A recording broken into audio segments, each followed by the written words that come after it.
You can make paper out of it, that you can make cloth out of it, you can make cord out of it, you can make oil, you can make medicine. You can make food out of hemp seed oil, you can burn it in a lamp, you can make rope, you can make parachute cordage and tie your shoes, and the Constitution was really printed on hemp paper. The beauty of the hemp fibre is that it could be many things depending on its method of cultivation and the method of processing. With special steam treatment, the fibre can fibrillate and produce a cloth of a silky consistency, which is indistinguishable from natural silk. For over 10,000 years, hemp was undeniably our most useful plant. Our ancestors depended on hemp's exceptionally strong fiber, cellulose-rich pulp, and highly nutritious seeds. The plant was cultivated and used throughout history for food, clothing, fuel and medicine, as well as for sails, rope, shelter, and paper.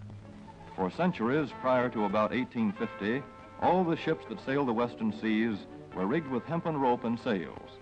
A 44-gun frigate took over 60 tons of hemp for rigging, including an anchor cable 25 inches in circumference. Amongst the thousands of products made from hemp, one of the most extraordinary is Henry Ford's plastic car. Built in 1941, it contained cellulose fibers derived from hemp, sisal, and wheat straw. The plastic was lighter than steel, yet could withstand 10 times the impact without denting. Ci sono circa 5.000 articoli diversi che possono essere prodotti oggi con la canapa. Crackers, gabbiette per animali, materiale isolante, filamenti tessili, custodie per chitarra, lenzuola, rulli per massaggio, mascara, tovaglioli, fiocchi d'avena, materassi, calzature sportive, magliette, lacci per le scarpe, copriorecchie, pannolini, ciucci da morsicare, cuscini, amache, casse per altoparlanti, tende per la doccia, poltrone, deodoranti, coperte, tamburi, filtri per caffè, zoccoli, segatura per le stalle, tendaggi, cappelli, stivali, assi da stiro, biancheria intima, asciugamani, guanti, candele, abiti, giacconi, monopattini, tavole da surf, grembiuli, zainetti, pantaloni, spugne, quaderni e persino le case possono essere costruite in buona parte con i prodotti della canapa. Popular Mechanics magazine recognized the potential bonanza for American farmers and entrepreneurs. This article heralded a machine that could process hemp quickly and cheaply for the first time in history. C'era però un problema. In quell'epoca il magnate del giornalismo rosa, Randolph William Hearst, aveva costruito il suo impero su milioni e milioni di ettari di foresta da legname che utilizzava per produrre la carta per i suoi giornali particolarmente popolari. Con il ritorno della carta di canapa, ora meno costosa della carta estratta dagli alberi, grazie ai nuovi macchinari di lavorazione, il suo impero era destinato a crollare nell'arco di pochi mesi. Un altro gigante dell'industria che si trovò direttamente minacciato dalla canapa era Lamothe DuPont, proprietario della società petrolchimica che aveva appena ottenuto i brevetti per creare dozzine di fibre sintetiche dal petrolio. Nylon per le calze, per le spazzole, per gli abiti da uomo e persino per le gomme delle automobili. E poi Orlon, Dacron, spugne sintetiche, cellophane e una intera gamma di prodotti che sarebbero stati soppiantati sul mercato dai loro concorrenti fatti con la canapa. Oltre al rischio di perdere milioni di dollari, Hearst e DuPont avevano un'altra cosa in comune. Erano ambedue finanziati da uno dei più potenti banchieri dell'epoca, Andrew Mellon, il quale in quel periodo era anche ministro del tesoro degli Stati Uniti. Mellon nominò alla direzione dell'Ufficio Federale Narcotici il suo futuro genero Harry Anslinger. Con l'aiuto dei giornali di Hearst e delle compiacenti produzioni di Hollywood, Anslinger mise in moto una gigantesca campagna mediatica intesa a far apparire la canapa come un prodotto intossicante e pericoloso che andava immediatamente eliminato dalla società. Parents, beware. Your children homeward bound from school are being introduced to a new danger in the form of a drugged cigarette, marijuana. The Chicago mother watching her daughter die as an indirect result of marijuana addiction told officers that at least 50 of the girl's young friends were slaves to the narcotic, continuing addiction until they deteriorate mentally, become insane, and turn to violent crime and murder.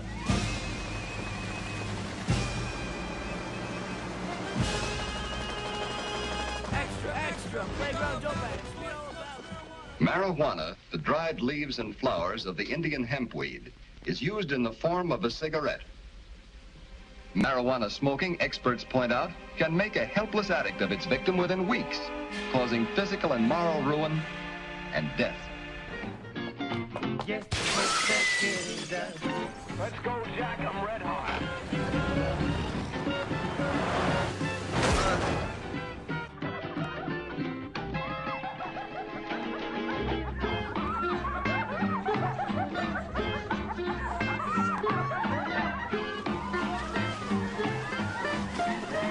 Should you ever be confronted with the temptation of taking that first puff of a marijuana cigarette, don't do it. Alla fine di questa poderosa campagna antidroga fu presentata in Parlamento una nuova legge che proibiva l'uso della marijuana.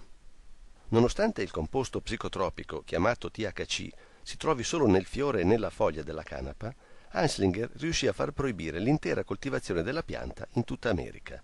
La maggior parte dei senatori e deputati che approvarono la legge, infatti, non sapeva nemmeno che marijuana e canapa fossero la stessa cosa.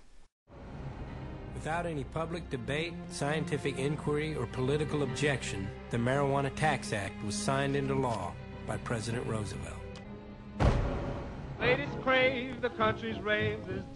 La guerra alla canapa era ufficialmente iniziata.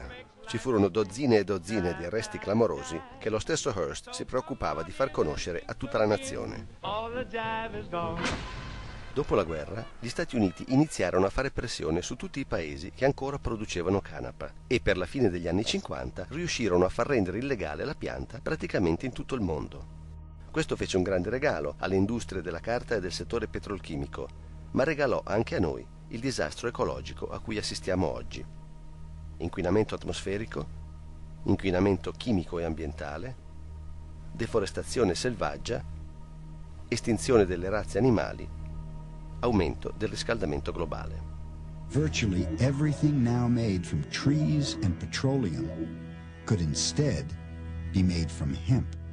Not another single tree would ever have to be cut down to make paper. Clean burning fuel would now be made from the biomass of the abundant hemp plant. This new fuel would run cars, factories, power plants, and would even provide heat for our homes. Hemp could be grown and processed into cloth and paper with only a fraction of the toxic chemicals used in processing cotton and trees.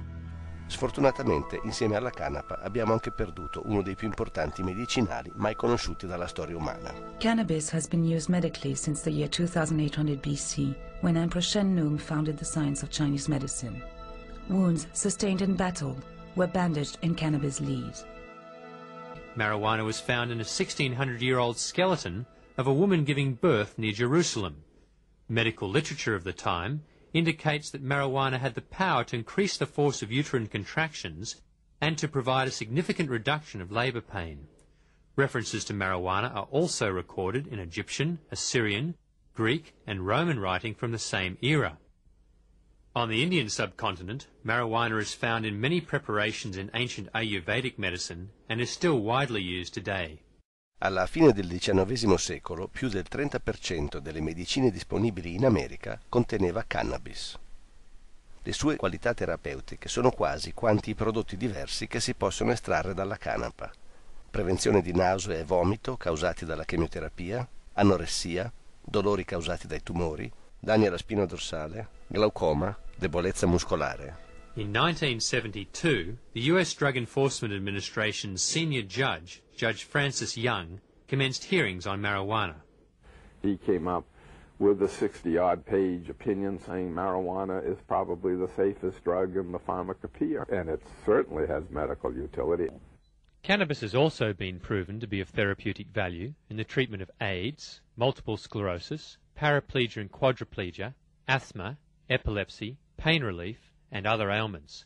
It has also been used as a topical antibiotic and analgesic. Today, doctors across the whole world are asking for the right to use cannabis as a treatment for pain, especially for cancer and AIDS.